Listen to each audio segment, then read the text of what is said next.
إلى آخر الآية. وقال النبي صلى الله عليه وآله وسلم: النكاح من سنتي فمن رغب عن سنتي فليس مني، أو كما قال النبي عليه الصلاة والسلام.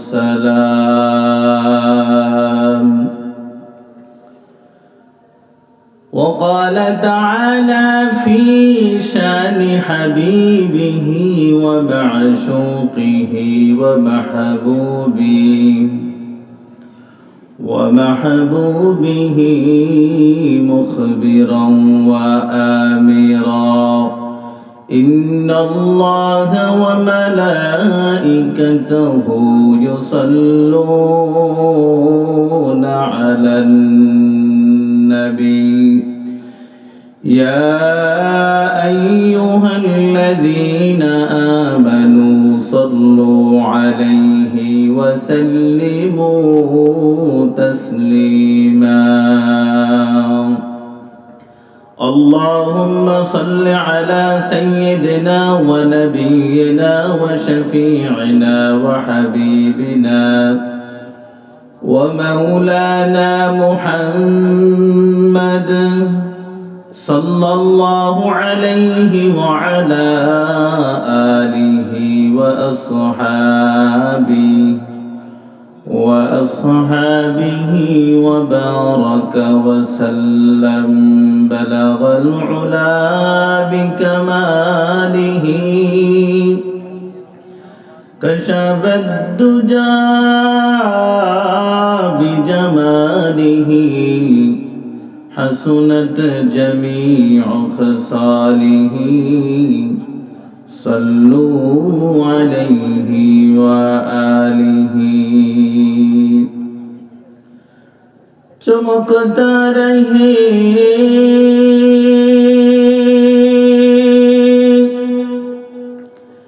तेरी रोज़े की मंज़र, सलामत रही तेरी रोज़े की जाली। हमें भी आता हो शौक़ अबू ज़र,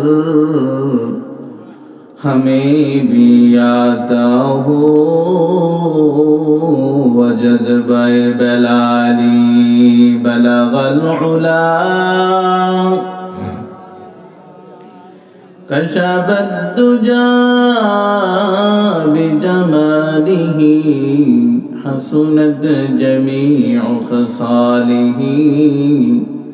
सल्लू अलैहि व आलिहि। भाई रातेर मात्र 8:45 বাজে। মুসলমান হিসাবে শীতের চাপে আমরা কি দুর্বল হয়ে গেছি? এখন তো প্রধান আকর্ষণ তো আসেই নেই। সন্ধ্যাবেলায় যদি আমরা খিস খেয়ে যাই, বাকি তো প্রোগ্রাম আমাদের সামনে আপনাদের কিন্তু চলবে না। আছেন তো আপনারা ঠিকঠাক ইনশাআল্লাহ? মুমিনের কোনো শীত নাই, কি বলেন? আল্লাহ পাকে জিকির করলে ইনশাআল্লাহ ঈমানি তাজাল্লি আরো বেড়ে যাবে। সবাই বলেন লা ইলাহা ইল্লাল্লাহ ইল্লাল্লাহ জোরে লা ইলাহা ইল্লাল্লাহ লা ইলাহা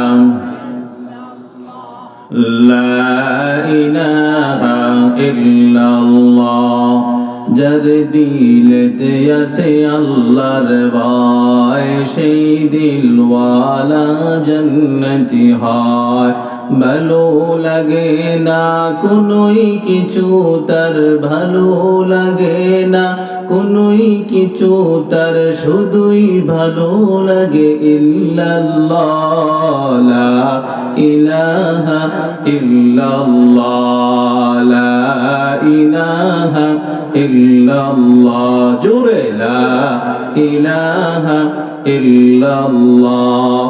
হাতে করে হাতের কাজ, পায়ে করে চলার কাজ, জবানে শুধু বলহি মুমিন, জবানে শুধু বলহি মুমিন, আল্লাহ তাআলার জাতি নাম লা ইলাহা ইল্লাল্লাহ, লা ইলাহা ইল্লাল্লাহ, লা ইলাহা ইল্লাল্লাহ মুহাম্মাদুর রাসূলুল্লাহ সাল্লাল্লাহু আলাইহি ওয়াসাল্লাম।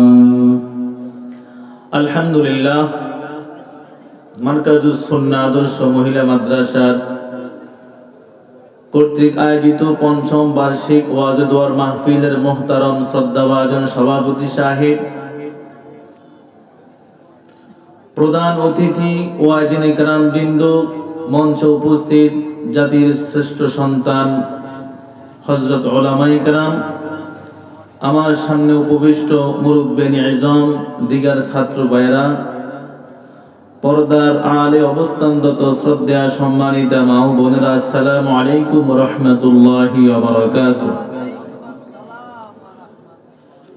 আল্লাহ পাকের দরবারে শুকর ও সুজুদ যে মহান রব্বুল আলামিন আমাকে আপনাদের সকলকে সুস্থ নেখায়া দারাজ করে মন মানসিকতা ভালো রেখে দুনিয়ার সকল গুনাহের স্থান থেকে, গুনাহের পরিবেশ থেকে যাচাই বাছাই করে, মায়া করে, মহাব্বত করে, ভালোবেসে জান্নাতের টুকরা বাগানে উলামায়ে কেরামের সোহবতে, কোরআন ও হাদিসের নিসবতে এই দামি মজমায় আসার বসার, কোরআন ও হাদিস থেকে কিছু কথা বলা ও শোনার তৌফিক দান করেছেন, সেজন্য শুকরিয়া দান দিল থেকে পট করি সকলে আলহামদুলিল্লাহ।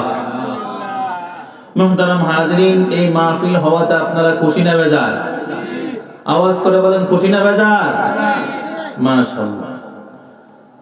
কোরআন হাদিসের মাহফিল হইলে যদি খুশি হয়, তাহলে বোঝা গেল তার ভিতরে ঈমান আছে। কি আছে বলেন? ঈমান আছে। কোরআন হাদিসের মাহফিল, কোরআনের আয়োজনে যদি কারো মন খারাপ হয়, বোঝা গেল তার মধ্যে কি নাই? ঈমান নাই। এজন্য আমার মনে হয় এই এলাকার মানুষের দিলে প্রাণে কোরআনের মহব্বত কম, ধর্মের মহব্বত কি আছে? কম আছে। আলেম ওলামাদের মহব্বত কম আছে। নাইলে এত সুন্দর আয়োজন, আপনাদের দোয়ার বরকতে আমরা তো বিভিন্ন প্রোগ্রামে যাই, আল্লাহ তাআলা নেন, মাশাআল্লাহ ভরপুর মানুষ থাকে। শ্রোতা যত ভালো হয়, কথা বলতে তত কি লাগে? ভালো লাগে। এত সুন্দর মজমা, এত সুন্দর আয়োজন, এত সুন্দর সামিয়ানা, এত কিছু, কিন্তু মানুষ খুবই কম। তো বোঝা গেল এই এলাকায় মনে হয় মানুষ নাই। এলাকা মানুষ নাই? আছে। সব মহিলা বসবাস করে, পুরুষ মনে হয় নাই, নাকি? আছে। অন্তরে সমস্যা আছে। কি আছে বলেন? দিল নষ্ট হয়ে গেছে। কি নষ্ট হয়ে গেছে বলেন? দিল নষ্ট হয়ে গেছে। আমি আমার আলোচনার আগে বলি, প্রত্যেকটা দেশের একটা রাজধানী আছে। কি আছে বলেন? বাংলাদেশের রাজধানী আছে না নাই? বাংলাদেশের রাজধানীর নাম কি? ঢাকা।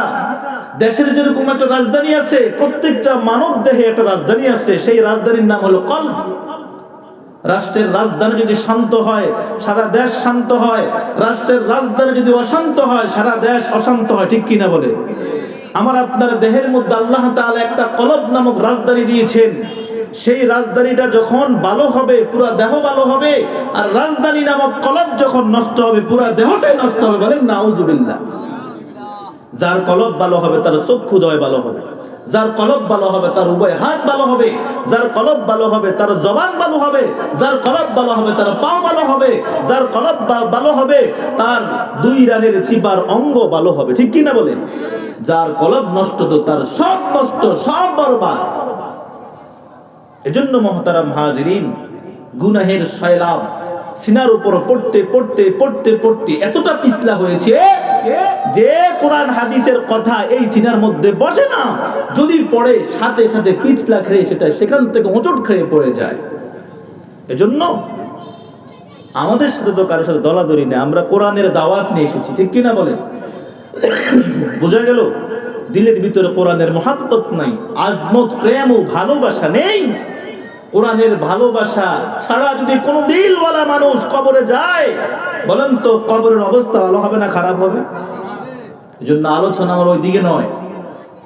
আমি খুতবায় যে আয়াতে কারিমা তেলাওয়াত করেছি, উক্ত আয়াত এবং হাদিস শরীফ থেকে সংক্ষিপ্তভাবে নারী এবং পুরুষের শ্রেষ্ঠত্ব সম্পর্কে কিছু আলোচনা করার নিয়ত করেছি।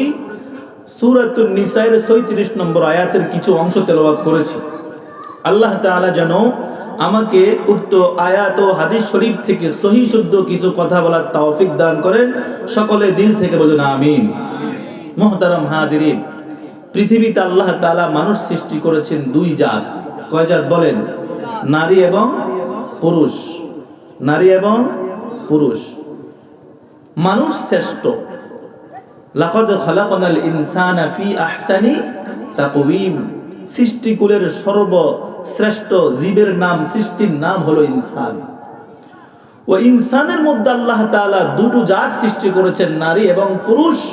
আল্লাহ তাআলা নারী অপেক্ষা পুরুষকে শ্রেষ্ঠত্ব দান করেছেন, দায়িত্ব বেশি দান করেছেন। এজন্য আল্লাহ রাব্বুল আলামিন বলেন, الرجال قوامون على النساء بما فضل الله بعضهم على بعض وبما أنفقوا من أموالهم فالصالحات قانتات حافظات للغيب بما حفظ الله। আল্লাহ রাব্বুল আলামিন বলেন, আর-রিজালু কাওয়ামুনা আলান নিসা। পুরুষদেরকে আমি আল্লাহ তাআলা শ্রেষ্ঠত্ব দান করেছি। কেন দান করেছি? আল্লাহ তাআলা পরের আয়াতে বলতেছেন, বিমা ফাদ্দালাল্লাহু বা'দাহুম আলা বা'দ। আল্লাহ তাআলা বলেন, নারী অপেক্ষা পুরুষকে আমি আল্লাহ তাআলা শক্তি বেশি দান করেছি, মেধা বেশি দান করেছি, যোগ্যতা বেশি দান করেছি, দায়িত্ব বেশি দান করেছি। মুহতারাম হাজিরিন, আমার যে আলোচনাটা আমি শুরু করেছি মনোযোগ দিয়ে শুনলে আপনার অনেক ফায়দা হবে। আমার কোনো বানানো কথা নয়, আল্লাহর কোরআনের কথা। পুরুষ হয়েছেন, শ্রেষ্ঠ হয়েছেন, আপনার কিছু জিম্মাদারি আছে না নাই? আওয়াজ করে বলেন। তাহলে আপনি কতটুকু জিম্মাদারি পালন করতেছেন এই কোরআনের আলোচনা শুনলে আপনি বুঝতে পারবেন। আল্লাহ রাব্বুল আলামিন বলতেছেন, বিমা ফাদ্দালাল্লাহু বা'দাহুম আলা বা'দ। আমি আল্লাহ তাআলা নারী অপেক্ষা পুরুষকে শ্রেষ্ঠত্ব দান করেছি এবং যোগ্যতা দান করেছি, শক্তি বেশি দান করেছি, দায়িত্ব বেশি দান করেছি। মুহতারাম হাজিরিন, আমি আপনাদের বিভাগের কাছে প্রশ্ন রাখতে চাই, নারী অপেক্ষা পুরুষের দেহে শক্তি বেশি না কম? আওয়াজ করে বলেন, নারী অপেক্ষা পুরুষের দেহে শক্তি বেশি না কম? শক্তির দিক থেকে নারীর বেশি, পুরুষের শক্তি বেশি, দেহের শক্তি বেশি, কিন্তু নারীর জবানের জোর বেশি। কথা বলেন, নারীর জবানের কি বেশি? জোর বেশি। দেহের শক্তি পুরুষের বেশি, জবানের জোর মহিলার বেশি। মুহতারাম হাজিরিন, নারী অপেক্ষা পুরুষের দেহের শক্তি বেশি।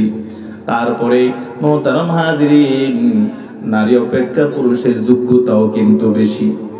পুরুষকে আল্লাহ তাআলা এমন যোগ্যতা দিয়েছেন যে যোগ্যতা আল্লাহ তাআলা মহিলাদেরকে দেন নাই। একজন পুরুষ সকাল 8টা থেকে সন্ধ্যা 4টা, সন্ধ্যা 6টা পর্যন্ত ডিউটি করতে পারে। মাটির কাজ বলেন, কনস্ট্রাকশনের কাজ বলেন, ভারী ভারী অনেক কাজ পুরুষেরা করতে পারে। মহিলারা যদি টানা কিছুদিন এই যোগ্যতা অর্জন করে তাহলে একটা মহিলাও বাঁচবে না, ঠিক কিনা বলেন? কেননা আল্লাহ তাআলা মহিলাদেরকে যোগ্যতা দেন নাই, এই যোগ্যতা আল্লাহ তাআলা পুরুষদেরকে দিয়েছেন। বিমা ফাদ্দালাল্লাহু বা'দাহুম আলা বা'দ, আল্লাহ রাব্বুল আলামিন তারপরে বলতেছেন পুরুষদের দায়িত্ব বেশি। আদম আলাইহিস সালাতু ওয়াস সালাম থেকে আমাদের নবী মুহাম্মদুর রাসূলুল্লাহ সাল্লাল্লাহু আলাইহি ওয়াসাল্লাম পর্যন্ত যত নবী রাসূল দুনিয়া আগমন করেছেন, প্রত্যেক নবী রাসূল তো পুরুষ ছিলেন, কোন নবী রাসূল মহিলা ছিল না। ঠিক কিনা বলেন? তাহলে আল্লাহ তাআলা যত নবী রাসূল জমিনে প্রেরণ করেছেন, প্রত্যেক নবী রাসূল কি ছিলেন? আওয়াজ করে বলেন। পুরুষ ছিলেন, কেউ কিন্তু মহিলা ছিলেন না। আমাদের নবী পর্যন্ত সমস্ত নবীরাই কিন্তু পুরুষ ছিল। তারপর আল্লাহ বলেন, আমি আল্লাহ তাআলা ইমামতির দায়িত্ব কোন নারীকে দেইনি, পুরুষকে দিয়েছি। আমি আল্লাহ তাআলা খুতাবাতের খতিবের দায়িত্ব পুরুষকে দিয়েছি, জানাজার নামাজের ইমামের দায়িত্ব পুরুষকে দিয়েছি। আল্লাহ তাআলা বলেন, আযানের মুয়াজ্জিনের দায়িত্ব পুরুষকে দিয়েছি। আল্লাহ তাআলা বলেন, রাষ্ট্র পরিচালনার দায়িত্ব আমি আল্লাহ তাআলা পুরুষদেরকে দান করেছি। বলেন সুবহানাল্লাহ। এই দিক থেকে পুরুষের মর্যাদা বেশি। আল্লাহ বলেন, মহিলাদের চাইতে পুরুষের শক্তি বেশি, যোগ্যতা বেশি, দায়িত্ব কি বেশি। এজন্য মুহতারাম হাজরিন, দায়িত্ব পেয়ে আমরা কতটুকু পালন করতেছি সেটা হলো দেখার বিষয়, জানার বিষয়। আপনার স্ত্রীর দায়িত্ব আমার উপর আছে না নাই? আমার স্ত্রীর দায়িত্ব আমার উপর আছে, আপনার স্ত্রীর দায়িত্ব আপনার উপর আছে, আপনার কন্যা সন্তানের দায়িত্ব আপনার উপর আছে। একজন মহিলা যদি জাহান্নামী হয়, 3 শ্রেণীর পুরুষকে জাহান্নামে নিয়ে তারপরে সে জাহান্নামে যাবে। 1 নম্বর হলো বাবা, 2 নম্বর স্বামী, 3 নম্বর বড় ছেলে। এই 3 শ্রেণীর পুরুষকে জাহান্নামে না নিয়ে কোনো মহিলা জাহান্নামে যাবে না। কেননা আপনার যেহেতু দায়িত্বশীল, আল্লাহ বলেছেন বিমা ফাদ্দালাল্লাহু বা'দাহুম আলা বা'দ। কন্যা সন্তান জন্মের পর থেকে বিবাহ শাদী দেওয়া পর্যন্ত বাবার দায়িত্ব। ঠিক কিনা বলেন? বাবা হিসাবে তার সমস্ত ভরণ পোষণ, চিকিৎসা, লেখাপড়া যা কিছু আছে সব কিছু আপনার জিম্মাদারি। আপনার আয়ত্তে যতক্ষণ থাকবে এই বাচ্চাটার হক আপনি আদায় করতে হবে। বিবাহ শাদী যখন দিয়ে দিবেন, এই মেয়েটার দায়িত্ব তার স্বামীর হাতে চলে যায়। স্বামী যদি ইন্তেকাল হয়ে যায়, তাহলে এই স্বামীর দায়িত্বটা বড় ছেলে অথবা সন্তানের হাতে উঠে যায়। এজন্য 3 শ্রেণীর মানুষের হাতে, 3 শ্রেণীর পুরুষের হাতে নারীদের দায়িত্ব।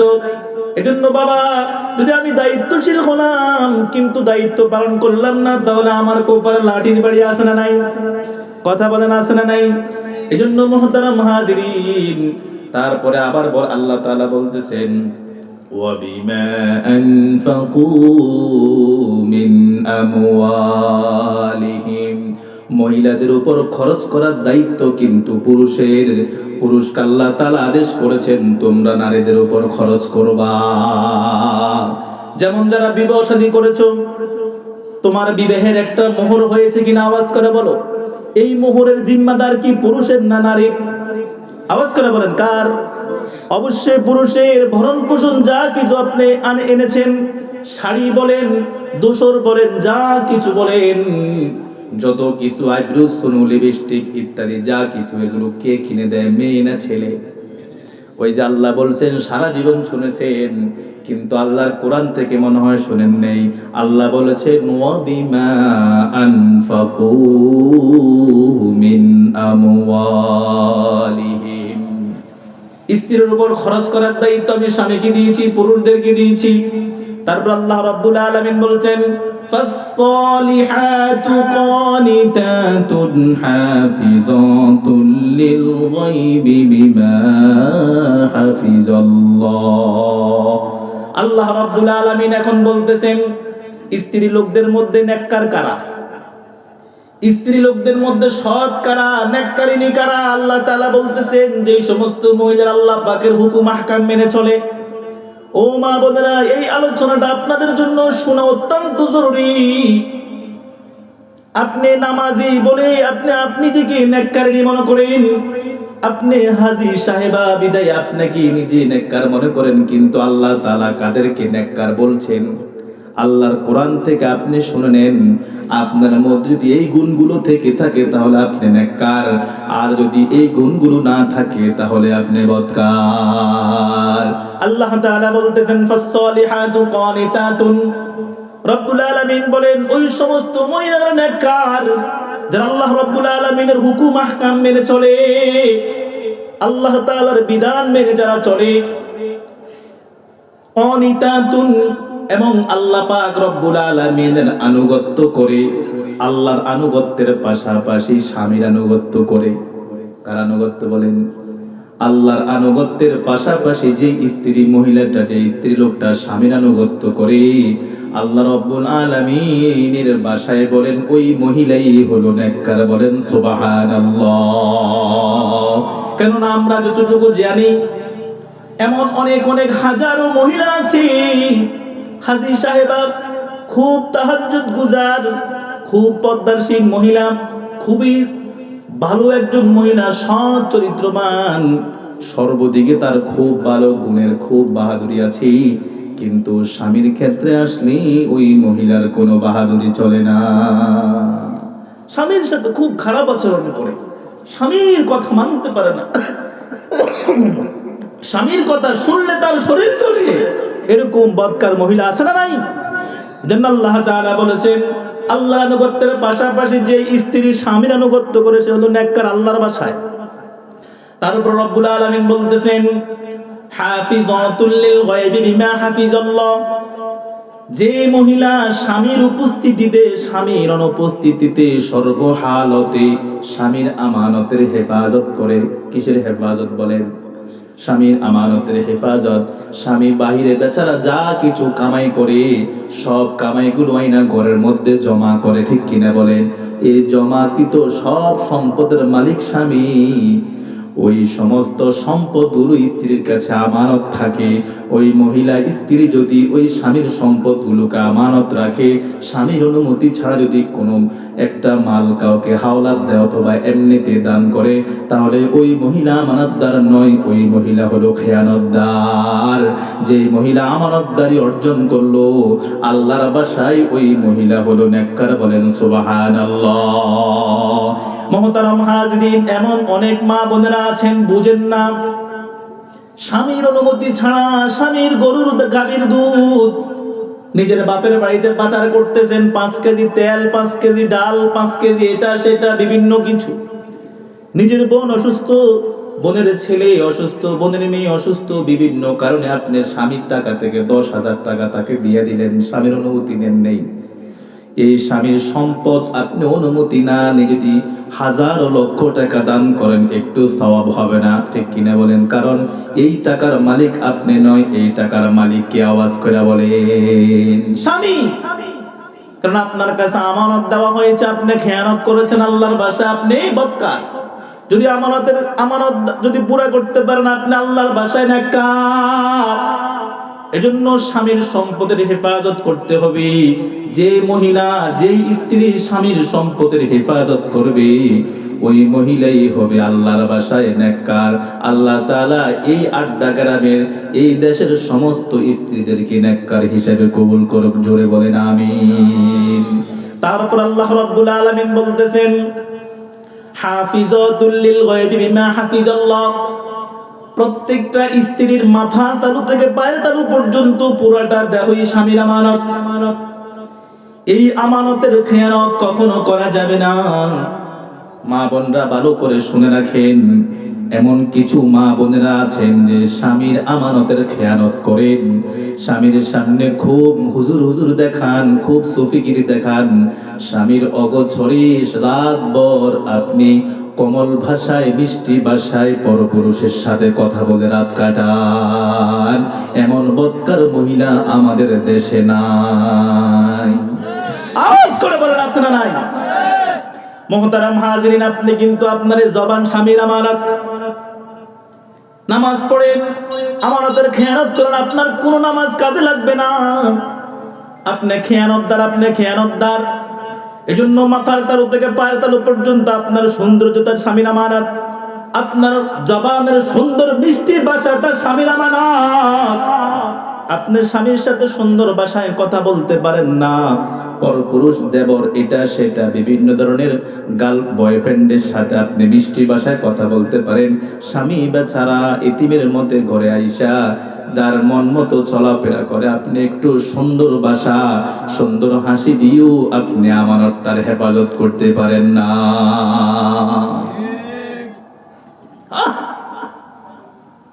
এজন্য মুহতারাম হাজিরিন, কথার ভিতরে আলোচনার ভিতরে বলি, আপনার পরিবার তো বৃদ্ধ হয়ে গেছে, আপনার ঘরে যে কন্যা সন্তানটা আছে এটা আগামী দিনের কারো স্ত্রী হবে, ঠিক কিনা বলেন? এই মেয়েগুলোর ভিতরে যদি আপনি দ্বীনদারিয়তা ঢুকাইতে পারেন, কোরআনের জ্ঞান ঢুকাইতে পারেন, তাহলে এগুলো কিন্তু আমানতদার হবে। এজন্যই মারকাজুস সুন্নাহ মহিলা মাদ্রাসা এলাকায় প্রতিষ্ঠিত হয়েছে। আপনাদের হাতে পায়ে ধরে বলি, আপনার কন্যা সন্তানটাকে আগে আপনি দিন শিখান, তারপরে আপনি স্কুল কলেজ ইউনিভার্সিটিতে পাঠান। দিন শিখতে হবে, দিন থাকলে না সে বুঝবে। এলেম না থাকলে আমল করবে কি দিয়ে? আমল করার জন্য তো এলেম লাগবে। এজন্য মুহতারাম হাজিরিন, নবীজির সাহাবী হযরত বুরাইদা রাদিয়াল্লাহু তাআলা আনহু, ওই যে আমি হাদিস পড়েছি বিবাহ শাদীর হাদিস, আল্লাহর নবীর সাহাবী হযরত বুরাইদা রাদিয়াল্লাহু তাআলা আনহু আল্লাহর নবীর দরবারে গিয়ে বলতেছেন, ওগো নবীজি, আমার বিবাহ শাদীর বয়স হয়েছে, আমি অনেকগুলো পাত্রী দেখেছি, নবী গো, আমার কিন্তু পাত্রী পছন্দ হয়, পাত্রীর কিন্তু আমাকে পছন্দ করে না। নবী গো, এমন অনেকগুলো পাত্রী দেখেছি, আপনার দরবারে সিদ্ধান্ত নেওয়ার জন্য আসছি। আপনি বলে দিবেন, যদি আমার কপালে বিবাহ শাদী থাকে তাহলে আমাকে আপনি সহি তরিকা বাতায়া দিবেন, আর যদি আমার কপালে বিবাহ শাদী না থাকে আপনি সিদ্ধান্ত দিয়ে দিবেন, আমার বাকি যে হায়াতটুকু আছে আমি এই হায়াতটুকু জংলায় গিয়ে কাটিয়ে দিব। মায়ার নবী সাল্লাল্লাহু আলাইহি ওয়াসাল্লাম বলতেছেন, ক্বালান নবী সাল্লাল্লাহু আলাইহি ওয়াসাল্লাম, আন-নিকাহু মিন সুন্নতি ফামান রাগিবা আন সুন্নতি ফালাইসা মিন্নি। মায়ার নবী সাল্লাল্লাহু আলাইহি ওয়াসাল্লাম বলতেছেন, ও বুরাইদা, বিবাহ শাদী তো আমি নবীর সুন্নত, যে উম্মত আমি নবীর সুন্নত মানলো না সে তো আমি নবীর উম্মতের অন্তর্ভুক্ত হতে পারে না। সুতরাং তোমার যেহেতু বিবাহ শাদীর তৌফিক আছে, তুমি অবশ্য বিবাহ করতেই হবে, কিন্তু বুরাইদা, বিবাহ যে করবা কয়েকটা জিনিস তোমাকে ফলো করতে হবে। মায়ার নবী সাল্লাল্লাহু আলাইহি ওয়াসাল্লাম সাহাবী বুরাইদাকে যখন এই কথা বললেন, সাহাবী বুরাইদা নবীজিকে বলতেছেন, ও নবীজি, আমি কি কি জিনিস ফলো করে বিবাহ করব? আল্লাহর নবী বলতেছেন, এক নম্বরে তুমি ফলো করবা ওই মেয়েটার মধ্যে দ্বীনদারিয়তা আছে কিনা। কি দেখতে হবে বলেন? দ্বীনদারিয়তা আছে কিনা। ওয়ালি দীনিহা। নবীজি বলছেন, ও ভাই, যারা বিবাহ শাদী করো নাই, ও বাবা, তোমার উপযুক্ত সন্তান আছে, তোমার উপযুক্ত ছেলে সন্তান হোক কন্যা সন্তান হোক আছে, বিবাহ শাদী দিবা, নবীর তরিকায় বিবাহ দিবা, নবীর তরিকায় দিবা। নবী কিভাবে বিবাহ শাদীর তরিকা দেখাইছেন এ আল্লাহর কোরআন থেকে, নবীজির হাদিস থেকে স্পষ্ট শোনো। আল্লাহর রাসূল বলেছেন, এক নম্বর তোমরা দ্বীনদারিতা দেখবা, ওয়ালি দীনিহা। বুরাইদা, তুমি এক নম্বর দ্বীনদারিতা দেখবা, যদি মেয়ের মধ্যে দ্বীনদারিতা পেয়ে যাও তুমি ওই মেয়েকে বিবাহ শাদী করে নিবা। দুই নাম্বার, ওয়ালি মালিহা, যদি ধন সম্পদ ওয়ালা হয় তাহলে তুমি মেয়েকে বিবাহ করে নিবা। ওয়ালি নাসাবিহা, বংশ বনিয়ত দেখে তুমি বিবাহ করে নিবা। তারপরে 4 নম্বরে বলছেন, ওয়ালি জামালিহা, মেয়েটার মধ্যে যদি সৌন্দর্যতা তালাশ করে পেয়ে যাও তাহলে তুমি বিবাহ করে নিবা। ও বুরাইদা, একটা মেয়ের মধ্যে যদি তুমি দ্বীনদারিয়তা পেয়ে যাও, বংশদারিত্ব পেয়ে যাও, ধন সম্পদ পেয়ে যাও, সৌন্দর্য পেয়ে যাও, 4টি জিনিস তুমি যদি খুঁজে পেয়ে যাও বুরাইদা, তখন তুমি বিবাহ করে নিবা। ও বুরাইদা, তোমার মাধ্যমে আমার অনুপস্থিত উম্মতদের মধ্যে আমি এই সংবাদটা পৌঁছা দিতে চাই। হতে পারে শেষ জামানার উম্মতদের সময় এই চারটা জিনিস একসাথে পাইতেও পারে, নাও পাইতে পারে। যদি পেয়ে যায় আলহামদুলিল্লাহ, যদি না পায় হতে পারে দিনদারিতা থাকলে বংশ বুনিয়াদ থাকবে না, অথবা বংশ বুনিয়াদ থাকলে টাকা পয়সা থাকবে না, টাকা পয়সা থাকলে সৌন্দর্য থাকবে না। ও বুরাইদা, কিন্তু তোমার মাধ্যমে আমার অনুপস্থিত উম্মতদেরকে জানাই দিবার চাই, আমার উম্মতরা যেন চারটার মধ্যে ফাসবির বিজাতিদ্দিন, দিনদারিতাটাকে যেমন যেন তারা প্রাধান্য দিয়ে তার কন্যা সন্তান এবং ছেলে সন্তানকে বিবাহ দিয়ে দেবেন। সুবহানাল্লাহ। কিন্তু অত্যন্ত দুঃখ পরিতাপের বিষয় হলো বর্তমানের ছেলেরা গিয়ে দিনদারিতা দেখে না, যায় দেখে মেয়ের বাবার বিল্ডিং আছে কিনা। কথা বলেন। ছেলের বাবা যায় দেখে মেয়ের ঘর পাকা কিনা, মেয়ে এমএ পাস কিনা, বিএ পাস কিনা, এই পাস কিনা, সেই পাস কিনা, মেয়েটা সুন্দর কিনা। দুই জিনিস বর্তমানে তালাশ করে। ওই যে এলেম নাই, নবীর উম্মত কিন্তু নবী সম্পর্কে তার কোনো ধারণাই নাই, আবার নিজেকে বড় সুন্নি দাবি করে। আছে না নাই? আরে কথা বলেন, আছে না নাই? কপাল পড়া মুসলমান নিজেকে সুন্নি দাবি করতে হইলে আগে নবীর আদর্শে ঢুকতে হবে। তুমি নিজে বিবাহ করলা, সুন্নতের সাথে কোনো সম্পর্ক নাই, তোমার মেয়েকে বিবাহ দিলা, সুন্নতের সাথে সম্পর্ক নাই, সাইনবোর্ড লাগাইছে তুমি নাকি সুন্নি। আরে ভাই, সাইনবোর্ড তো দরকার, সুন্নি ছাড়া তো মুসলমানে হওয়া যায় না, কিন্তু এক নম্বর খাঁটি সুন্নি হইতে হবে। কথা বুঝেন নাই? সাইনবোর্ডওয়ালা সুন্নি গিরি দুনিয়ায় চলবে না, দুনিয়ায় চললেও কবরে চলবে না। এজন্য মুহতারাম হাজিরিন, আমি আপনাদেরকে দিল থেকে বলবার চাই, আপনার ছেলেকে বিবাহ করাইবেন, এক নম্বরে কি দেখবেন? আওয়াজ করে বলেন, দিন। দিন। আমি বহু দূর থেকে আসছি দিন শিখানোর জন্য, কোরআনের দাওয়াত নিয়ে আসছি। একটা আমল যদি শিখাইতে পারি আমি ধন্য, আপনারাও ধন্য, ওয়াজ মাহফিল ধন্য, মারকাজুস সুন্নাহ মহিলা মাদ্রাসাটাও ধন্য হবে। আপনার ছেলে বিবাহ করাইবেন, আপনার মেয়ে বিবাহ দিবেন, নবীজি বলছেন এক নম্বরে দিনদারিতা দেখবা, দুই নম্বরে বংশ বুনিয়াদ দেখবা। তুমি পাটোয়ারি বংশ, তুমি আল্লাহ জাল্লার কাছে তোমার মেয়েটাকে উঠাইয়া দিও না। টাকা হইতে পারে তুমি পাটোয়ারি বংশের, তোমার বংশের সাথে মিল রেখে মেয়েটাকে বিবাহ দাও। মেয়ে একটা শিখছো, টাকা আছে, পোলার বিদেশ থেকে আসছে, 5 তলা 10 তলার মালিক, তুমি কোথায়, সে কোথায়? আল্লাহ রাসূল যে কথা বলেন নাই, বংশ বুনিয়াদ দেখার কথা বলছে। এই জন্যই তো আজকে তালাক মালাক এগুলো দুনিয়ায় বাড়িয়ে গেছে, ঠিক কিনা বলেন? এমনি বাড়ছে নাকি? আপনি নবীর আদর্শের বাহিরে আপনি চলার কারণেই কিন্তু আজকে বর্তমানে তালাক বাড়ছে। গত বছর 2025 সাল রানিং আমাদের চাঁদপুর জেলায় 13,000 তালাক হয়েছে। কত হাজার বলেন? 13,000 তালাক হয়েছে গত 2025 সালে। কুমিল্লা জেলারটা খবর নিলে বলবেন, আপনি গুগলে সার্চ দিলে পাবেন। মগর মুল্লুক মনে করছেন নাকি? বর্তমান বিবাহের প্র্যাকটিস চলতেছে। বর্তমান ছেলেরা 2-3টা বিবাহ করতে হয়, মেয়েদেরকে 2-3 বিবাহ দিতে হয়। কেন? নবীর আদর্শের বাহিরে গিয়ে বিবাহ করেন, নবীর আদর্শের বাহিরে গিয়ে বিবাহ দেন। এই জন্যই আজকে আপনি টাকা চিনেছেন, দিন চিনেন নাই, আপনি আজকে বংশ চিনেন নাই, আপনি আজকে দিনদারিতা দেখেন নাই, আপনি আজকে মেয়ের সৌন্দর্য তালাশ করেছেন, বিল্ডিং তালাশ করে বিবাহ দিয়েছেন, আর আপনার মেয়েটাকে দৈনিক বেয়াদব পিটায়, জানোয়ার দৈনিক পিটায়। এই মহিলার উপর বর্তমান যুগের হিংস্র ছেলে নামের কলঙ্করা আজকে এই একজন মহিলার উপর নির্মম ভাবে তার উপর পাহাড় পড়তে থাকে, ঠিক কিনা বলেন? নবীর আদর্শের বাহিরে বিবাহ দেওয়ার কারণে। এজন্য খুব ফলো করবেন। মেয়ের সাথে মেয়ে ছেলে বিবাহ দিলে দিনদারিতা তালাশ করবেন, বংশ বুনিয়াদ তালাশ করবেন, সৌন্দর্য তালাশ করবেন, ধন সম্পদ তালাশ করবেন। আপনার সাথে ম্যাচিং হবে কিনা, বুঝেন না কথা? আপনার সাথে ম্যাচিং হবে কিনা ইস্তেখারা করবেন। মিয়া ইস্তেখারা করবেন। ডেট হয়ে গেছে, 1 সপ্তাহ সময় নেবেন। আজকে লিখে নেন, মেয়ের বিবাহ ছেলের বিবাহ ঠিক 1 সপ্তাহ কি নেবেন বলেন? সময় নেবেন।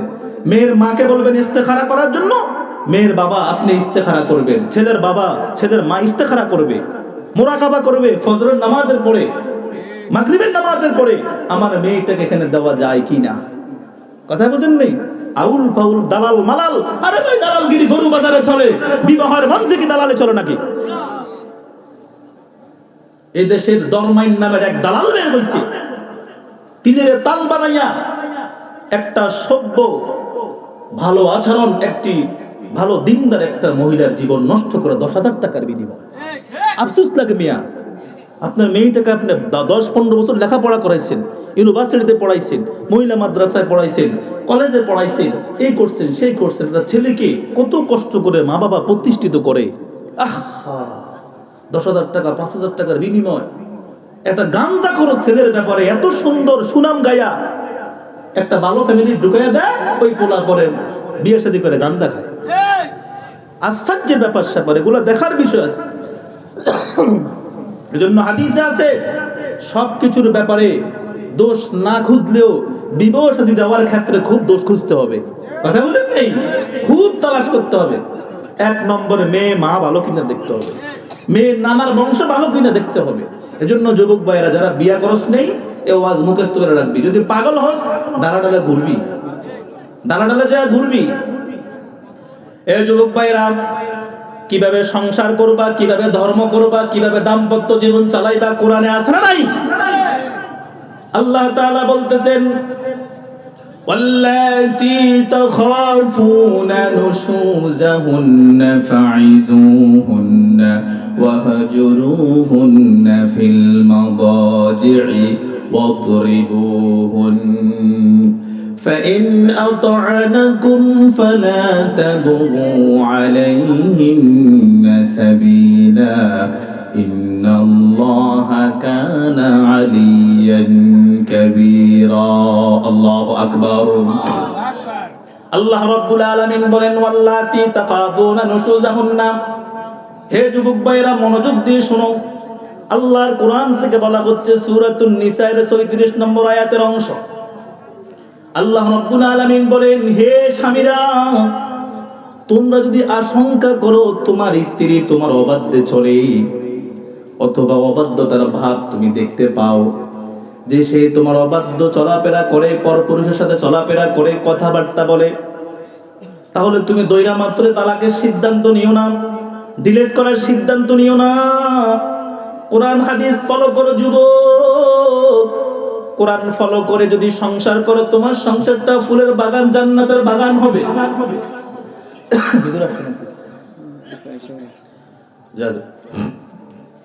মুহতারাম হাজিরিন, ইনশাআল্লাহ আল্লাহ রাব্বুল আলামিন বলছেন, তুমি তোমার সংসার কিভাবে করবা, সংসার কিভাবে ভাঙবা, এটা আল্লাহ তাআলা কোরআনে সূরাতুন নিসা ৩৪ নম্বর আয়াতে বলছেন। তোমার স্ত্রী যদি তোমার অবাধ্য চলে, আল্লাহ তাআলা বলছেন প্রথম আমল তুমি করবা, 1 নম্বর আমল যুবক ভাই কলিজার মধ্যে লেখানে, 1 নম্বর আমল করবা, তুমি তাকে প্রথমে নসিহত করবা। কি করবা বলেন? ওয়াজ করবা, বুঝাইবা। ও যুবক ভাই, তুমি তো একদিন বুঝাও, 2 দিন 3 দিন 4 দিন বুঝাও, তারপরে তুমি কো বহুত বুঝাইছি, এই কথা চলবে না। আল্লাহর পিঠা একটাও কিন্তু মাটিতে পড়বে না, সব তোমার পিঠে পড়বে ভাই। তুমি তো একদিন বুঝাইছো, 3 দিন বুঝাইছো, কিন্তু নূহ আলাইহিস সালাতু ওয়াস সালামের সন্তান কেনানকে তো 950 বছর বুঝাইছে। নারে তাকবীর! আল কোরআনের আলো, আল হাদিসের আলো। আজকের মাহফিলের প্রধান আকর্ষণ হযরত মাওলানা সোহাইব আহমদ আশরাফী সাহেবের আগমন। শুভেচ্ছার স্বাগতম আশরাফী সাহেবের আগমন। হুজুর কিছুক্ষণ পরে স্টেজে আসবেন, আমি আয়াতটা শেষ করে নিচ্ছি।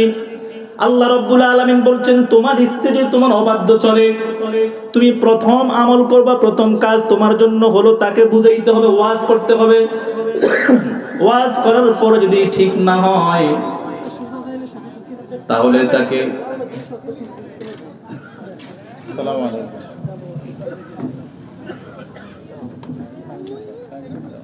নারে তাকবীর! আশরাফী সাহেবের আগমন, শুভেচ্ছার স্বাগতম। আর বাড্ডাবাসীর পক্ষ থেকে, মারকাজুস সুন্নাহ মহিলা মাদ্রাসার পক্ষ থেকে আল কোরআনের আলো, আল হাদিসের আলো,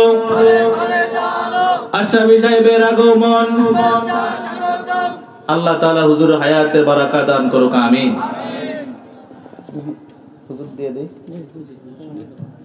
জি, এখন হুজুর আলোচনা করবেন।